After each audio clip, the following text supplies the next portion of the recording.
Or die in the NBA Western Conference playoffs. The Clippers and Rockets going down to the wire, and the Jazz Sonics finale in Seattle. And we'll recap all the action on the bases, 7 o'clock Eastern Time.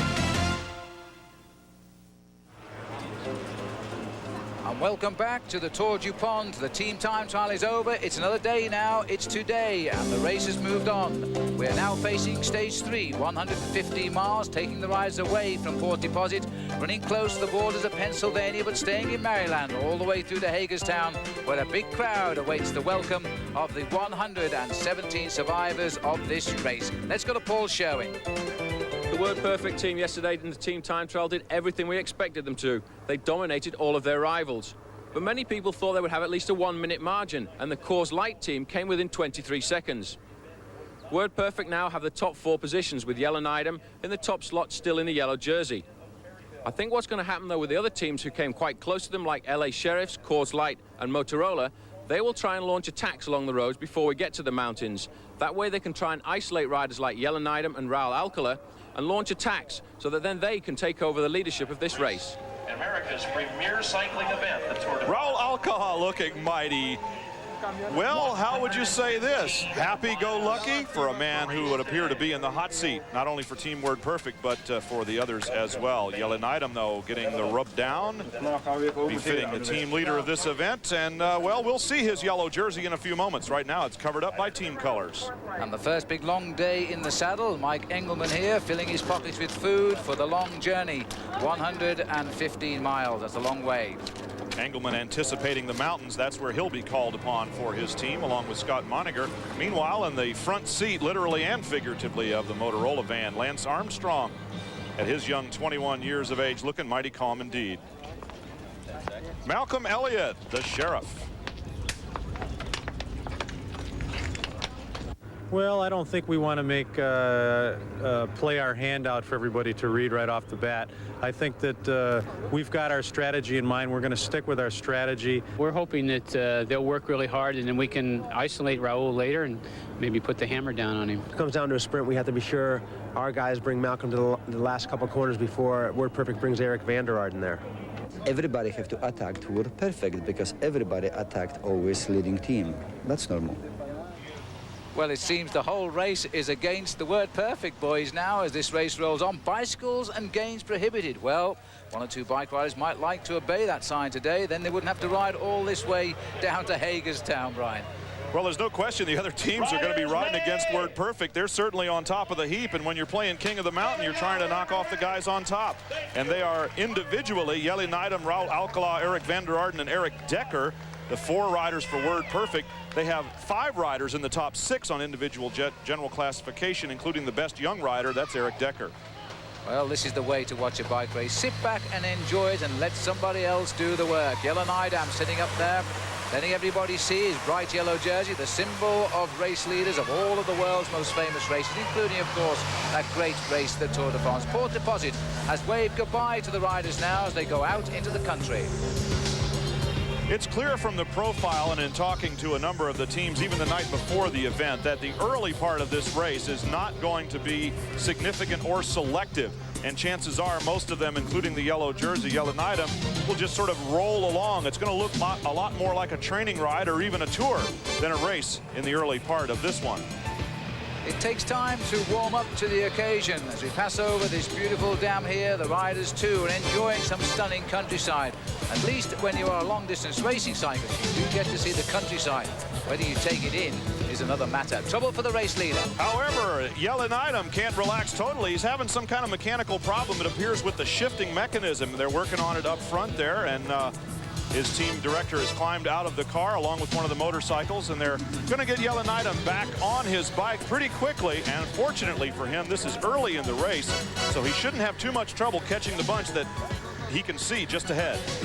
Yeah, Harry Stevens, the assistant team manager there, pushes him back into the fray. And Yellowknightom, when he sorts himself out, shouldn't have any difficulty in catching up.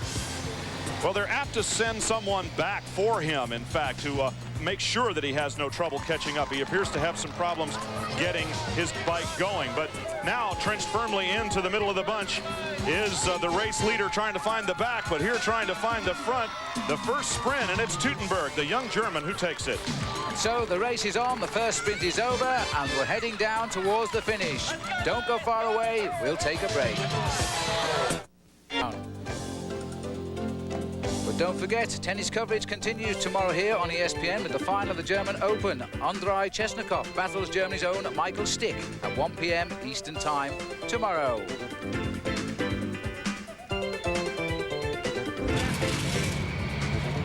Beautiful countryside, Brian, early summer, and everybody enjoying themselves, except perhaps some of the riders in the Tour DuPont. Well, a little work being done out on the road, little work being done beside the road, and Word Perfect not giving away any of their team secrets here today. It's no secret they've got the strongest team in this race. They proved that in the team time trial. Raul Alcalá, though, making it official to those who would ask. Well, Alcalá, of course, the winner of this race in 1990 when it was known as the Tour du Trump. So the riders enjoying this very nice, but it's not going to continue for too long, Brian. We're down in Westminster now, and this is the first time bonus sprint of the day, and this is serious stuff. And in fact, it's the young German again proving the top sprinter so far in this race out on the open road, Sven Teutenberg, who gets the little time bonus there. And interestingly enough, the identical same result as the first sprint. Veenstra, the sprint leader, came second, and Mark McCormick of IME third. Now here's Sean Yates and young Lance Armstrong having a chat, and right along in the same group there, Davis Finney having a word with one of the Subaru Montgomery riders. A little inter-team chatting going on as Paul Willerton hears what Davis Finney has to say. They're heading for lunchtime as the feed zone, the first one in this year's Tour DuPont, means it's lunch on the run. And the riders midway through the long stage today, but of course you don't stop in a multi-day stage race. You grab your food and you get on with the racing under the watchful eye there of the race referee who comes in from Italy. Lance Armstrong pulling up alongside Jim Okowitz, the veteran team leader of, well, it used to be 7-Eleven, now it's Team Motorola, and he has campaigned with this squad under a variety of different sponsors over the years. A former racer himself, a member of the 1976 Olympic team. He was also a member of the 1975 Pan Am team, one on the road, the other on the track. He's got a radio in which he communicates, usually to Phil Anderson. Anderson's not here, and his replacement was Norman Alvis. Well, guess what? Norman gets to, well, he gets to wear the radio and hear what Jim has to say for the team out on the road. And times, of course, Brian, it's not good if Jim is telling you to attack and you don't feel like it, but you've got to get on and do the job as a professional. The field rolling along, enjoying the sunshine. Ron Kiefel going through there, wearing the new jersey, having won the most aggressive riders prize yesterday. That's a great jersey, Brian, with a big shark on the front. It's still a little quiet in the bunch. It's still a lot of socializing going on as Nate Reese, who finished third on a stage already this year, talks to Atlik Valsval, the three-time runner-up overall in the race. And, of course, Subaru Montgomery trying to get their man on top of the podium this year as the leader. He has always ridden in support of someone else. Now he has 6 guys riding for him.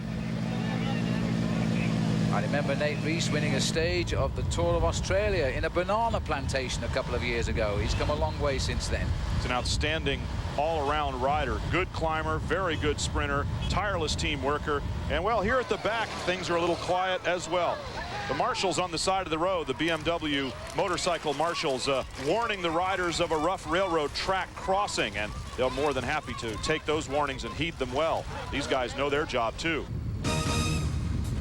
Malcolm Elliott reportedly feeling a little bit sick yesterday, but looking fine today as he rolls along at the front of the field. He's one of the key men on the LA Sheriff Chevrolet team, and we're looking for a stage win. He hasn't had his chance yet. Maybe it'll come today. At this point in the race, the Word Perfect riders begin moving to the front. There had been kind of a universal truce, but now they start moving up to the front because it's time to punch in and go to work. The third and final sprint of the day, it's Andy Bishop on top of Catoctin Mountain this time. So Andy Bishop will wear the mountain leader's jersey after winning that third category climb. It's not a serious one.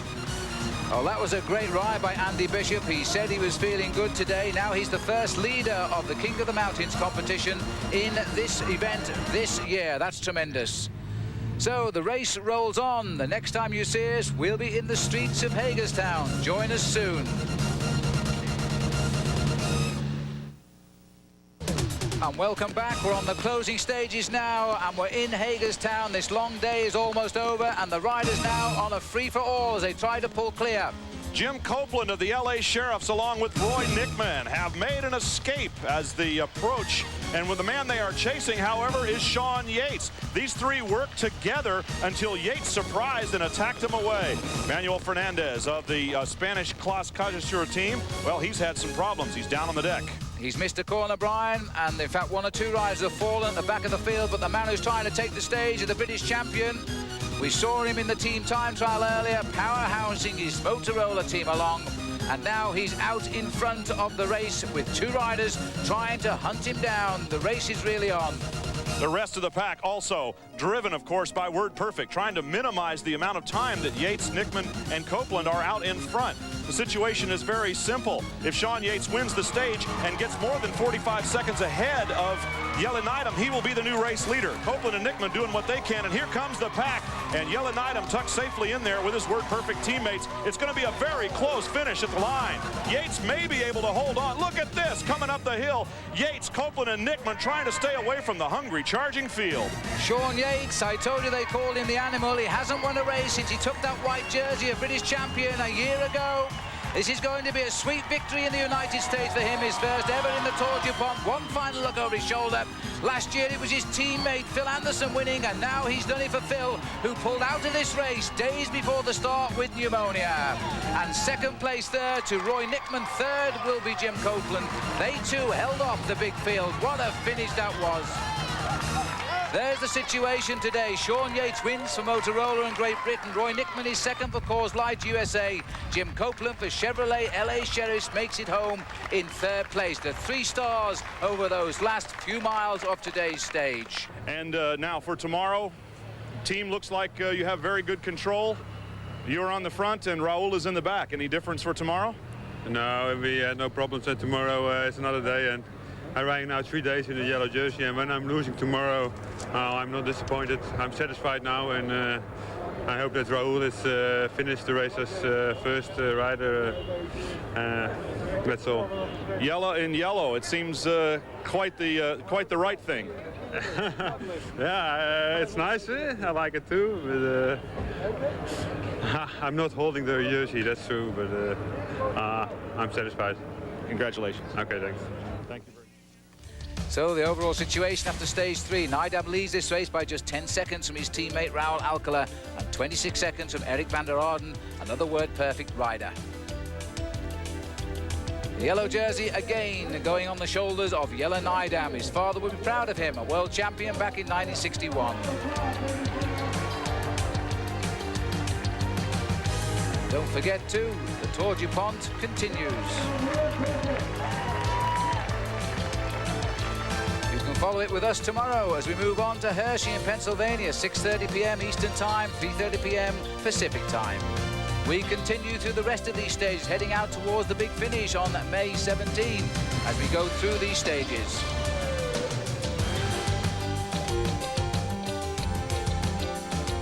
The 1993 Tour DuPont has been brought to you by Saturn, a different kind of company, a different kind of car, by US Air. Every time you fly, everything we do, US Air begins with you. And by DuPont, sponsor of the Tour DuPont, America's premier cycling events. So the Tour DuPont has been won today by a British rider, a Dutchman yesterday. Who will it be tomorrow? Find out when you join us again. For Paul Sherwin, Brian Drebber, I'm Phil Liggett. Goodbye. The boys in blue and white who came to win the Tour DuPont, and so far they haven't put a foot out of step. Eric van der Arden, the record holder of stage wins here, he's in the action too. The Word Perfect team have counted every move thus far. Yellow-Nidem wears the race leader's yellow jersey. In the team time trial, he gained even more time. And on the main roads too, he's still winning. So far, it's their race.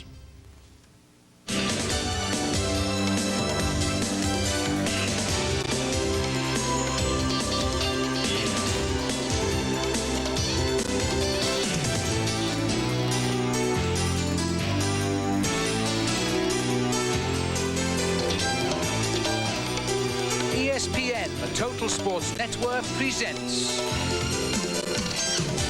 the 1993 Tour DuPont, America's premier cycling event.